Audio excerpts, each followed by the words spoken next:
I usually hate doing late reviews, and this is over a week late, but I have some pretty strong opinions on the Robocop remake. We've talked about it before. Some movies just shouldn't be PG-13. That includes zombie films and aging action franchises. Meanwhile, a PG-13 Robocop? Yeah, that just happened, because once again, Hollywood has to step in and neuter a good thing. The story of this remake didn't focus on an unstoppable robotic killing machine. Instead, it focused on his family life. They went from shooting rapists in the junk to Robo-Dad. Dead or alive, you're eating your vegetables.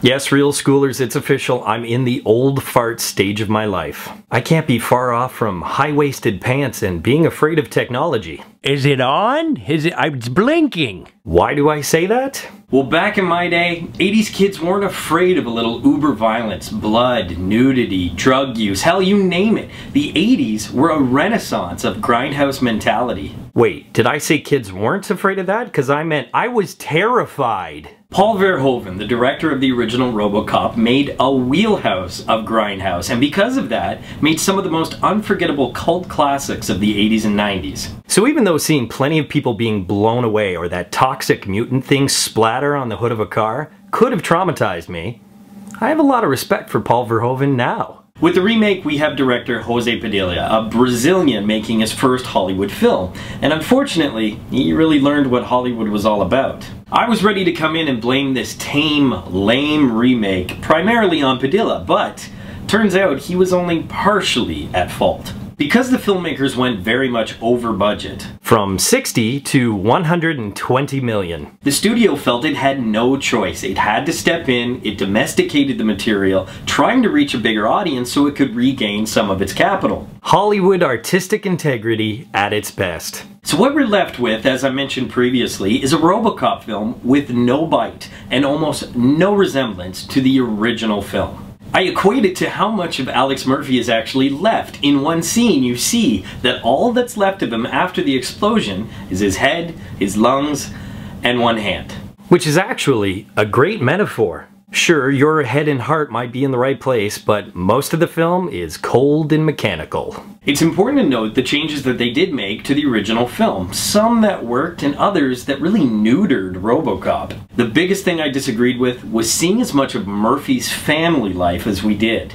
We see the struggle of having to reconnect with his son. We see what his wife has to deal with when it comes to the rehabilitation. And we see the personal struggle of Murphy when it comes to his rebirth. You know why we don't need that? This isn't a film about your search for conscience and humanity. It's bloody Robocop! The original had just enough inner conflict to make the character at least a little bit interesting, but let's face it, we don't pay to see the man, we pay to see the vengeful cyborg. Part of me feels they tried to make Murphy a little more layered because the supporting characters really weren't interesting at all. There were only two actors that I really felt merited attention, and that was Gary Oldman and Michael Keaton. You really knew that when Gary Oldman was cast, they were going to use him as much as humanly possible. And let's face it, he was a great Morpheus, a great Yoda to Robocop. You could have just said mentor.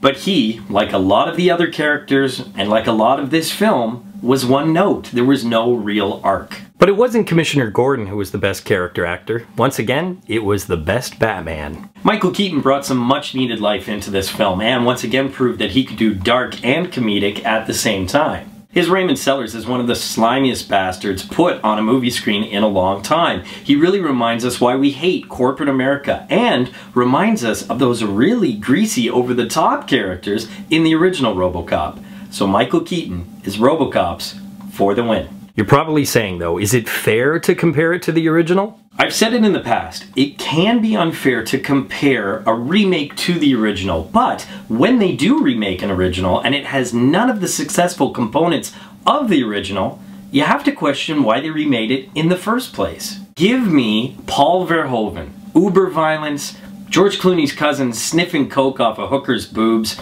and a cold Peter Weller. I'd buy that for $1, but the 2014 Robocop, it ain't worth it. It's a burn it. Poll question, what is your favorite over-the-top 80s film? There were some classics. As always, leave your answers in the comments section below. But until next time, school's out.